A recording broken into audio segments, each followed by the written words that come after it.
Hello everyone, welcome to Chethu's kitchen. Nagara Panchami ಹಬ್ಬಕ್ಕೆ ಒಂದು ಪಾಕ ಇಲ್ಲದೆ ಹಾಗೆ ಜಾಸ್ತಿ ಟೈಮ್ ಕೂಡ ಕೊಡದೆ ಕ್ವಿಕ್ ಆಗಿ ಮಾಡ್ಕೊಳ್ಳೋಂಥ ಶೇಂಗಾ ಉಂಡೆ ರೆಸಿಪಿನ ಶೇರ್ ಮಾಡ್ಕೊಳ್ತಾ ಇದ್ದೀನಿ. ಇದನ್ನ ಮಾಡ್ಕೊಳ್ಳೋದಕ್ಕೆ ತುಪ್ಪ ಬೇಡ, ಹಾಗೆ ಟೈಮ್ ಕೂಡ ಜಾಸ್ತಿ ಬೇಡ ಅಂತ ಹೇಳ್ತೀನಿ.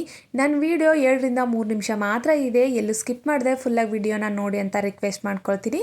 ನಾನು ಇವಾಗ ಸ್ಟೋನ್ ಮಾಡ್ಕೊಂಡು ಅದ್ರ ಮೇಲೆ ಒಂದು ಪಾತ್ರೆನ ಇಟ್ಕೊಂಡಿದ್ದೀನಿ. 1 ಗ್ಲಾಸ್ ಅಷ್ಟು ನಾನು ಶೇಂಗಾನ ಹಾಕೊಂಡಿದ್ದೀನಿ. ಶೇಂಗಾ ಚೆನ್ನಾಗಿರೋದು ನೋಡಿ ಹಾಕ್ಕೊಳ್ಳಿ. ಕೆಲವೊಂದು ಶೇಂಗಾ ಕೆಟ್ಟೋಗಿರುತ್ತೆ, ಅದನ್ನೆಲ್ಲ ತೆಗೀರಿ ನೋಡ್ಕೊಂಡ್ಬಿಟ್ಟು. ಇವಾಗ ನಾನಿಲ್ಲಿ ಮೀಡಿಯಂ ಫ್ಲೇಮಲ್ಲಿ ಫ್ರೈ ಮಾಡ್ಕೊಳ್ತಾ ಇದ್ದೀನಿ.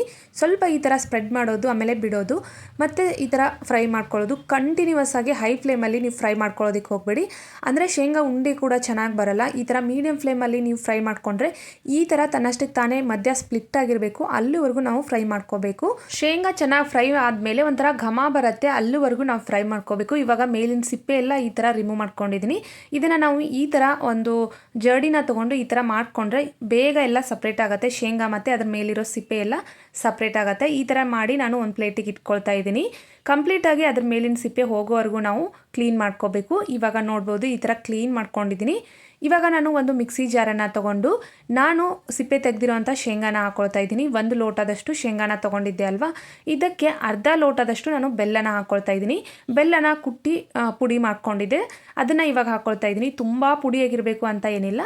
1 ಲೋಟ ಶೇಂಗಾಗೆ ಅರ್ಧ ಲೋಟ ಬೆಲ್ಲ ಸರಿ ಹೋಗುತ್ತೆ. ಇದಕ್ಕಿಂತ ಜಾಸ್ತಿ ಹಾಕ್ಕೊಳ್ಳೋದಕ್ಕೆ ಹೋಗಬೇಡಿ, ಜಾಸ್ತಿ ಸ್ವೀಟ್ ಆಗುತ್ತೆ. ಆಮೇಲೆ ನಾನಿಲ್ಲಿ 7 ಟೇಬಲ್ ಸ್ಪೂನ್ ಅಷ್ಟು ಒಣ ಶುಂಠಿ ಪೌಡರ್ನ ಹಾಕ್ಕೊಂಡಿದ್ದೀನಿ. ಇದನ್ನು ಇವಾಗ ಮಿಕ್ಸಿ ಮಾಡ್ಕೊಂಡು ತೊಗೊಂಡು ಬರ್ತೀನಿ. ತರಿಯಾಗಿ ಮಿಕ್ಸಿ ಮಾಡ್ಕೋಬೇಕು. ಇಲ್ಲಿ ಕರೆಕ್ಟಾಗಿ ನೆನಪಿಟ್ಕೊಳ್ಳಿ, ತುಂಬ ಸ್ಮೂತಾಗಿ, ತುಂಬ ಫುಲ್ ಸ್ಟಾರ್ಟ್ ಮಾಡಿಕೊಂಡು ಬಿಡೋದಕ್ಕೆ ಹೋಗಬಾರ್ದು. ಸ್ವಲ್ಪ ಬ್ಯಾಕ್ವರ್ಡಲ್ಲಿ ನಾವು ಟರ್ನ್ ಮಾಡ್ತಾ ಈ ಥರ ಪೌಡ್ರ್ ಮಾಡ್ಕೋಬೇಕು. ಸ್ವಲ್ಪ ಕಾಳು ಹಾಗೆ ಇರಬೇಕು, ಸ್ವಲ್ಪ ತರಿಯಾಗಿರಬೇಕು, ಅಂದರೆ ಶೇಂಗಾ ಉಂಡೆ ಚೆನ್ನಾಗಿ ಬರುತ್ತೆ. ಸ್ಮೂತಾಗಿ ಪೇಸ್ಟ್ ಥರ ಮಾಡಿಕೊಂಡ್ರೆ ನಿಜವಾಗ್ಲೂ ಟೇಸ್ಟ್ ಬರಲ್ಲ ಶೇಂಗಾ ಉಂಡಿದು.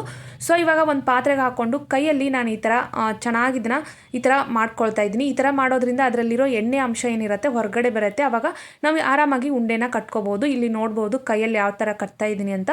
ತುಂಬ ಕಷ್ಟ ಏನಿಲ್ಲ, ತುಂಬ ಫಾಸ್ಟಾಗಿ ನಾವು ಉಂಡೆನ ಮಾಡ್ಕೋಬೋದು ಇದರಲ್ಲಿ. ಈ ಉಂಡೆ 1 ಮಂತ್ ಇಟ್ಟರು ಕೂಡ ಹಾಳಾಗೋದಿಲ್ಲ, ಅಷ್ಟು ಚೆನ್ನಾಗಿರುತ್ತೆ. ನಾವು ಇದನ್ನು ಡೈಲಿ ಲಂಚ್ ಬಾಕ್ಸ್ಗೆ ಮಕ್ಕಳಿಗೆ ಕೂಡ ಹಾಕಿ ಕಳಿಸ್ಬೋದು, ಹೆಲ್ದಿಯಾಗಿರುತ್ತೆ. ನೀವು ನೋಡ್ಬೋದು ತನ್ನಷ್ಟಕ್ಕೆ ತಾನೇ ಯಾವ ಥರ ಆಯಿಲ್ ಬಿಟ್ಕೊಂಡಿದೆ ಅಂತ. ಶೇಂಗಲ್ಲಿರೋ ಆಯಿಲ್ ತನ್ನಷ್ಟಕ್ಕೆ ತಾನೇ ಎಷ್ಟು ಚೆನ್ನಾಗಿ ಬಿಟ್ಕೊಳ್ಳುತ್ತೆ, ಚೆನ್ನಾಗಿ ನಾವು ಒತ್ತಿ ಉಂಡೆ ಕಟ್ಟೋದ್ರಿಂದ. ಐ ಹೋಪ್ ಇವತ್ತಿನ ವಿಡಿಯೋ ಎಲ್ಲರಿಗೂ ಇಷ್ಟ ಆಗಿದೆ ಅಂತ ಅಂದ್ಕೊಂಡಿದ್ದೀನಿ. ಎಲ್ಲರಿಗೂ ನಾಗರ ಪಂಚಮಿ ಹಬ್ಬದ ಆರ್ಥಿಕ ಶುಭಾಶಯಗಳು. Thanks for watching and bye bye.